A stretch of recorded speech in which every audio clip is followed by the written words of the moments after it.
жакын тургун. А бул биздин жетим кызыбыз.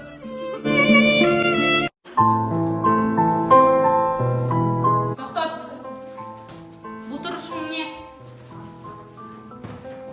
Чачыңды өрбөйсүңбү? Эмне кылган? Айтканды угуп келбейсиңби? Формаңды кара. Ата-энеңдин жоктугунан сен ушул туруштасың. Ата-энем азалабыз. Мага тил кайтарба. Кайша кайтарба мага. Туңду? Кайтарба мага. Сен кимсиң мага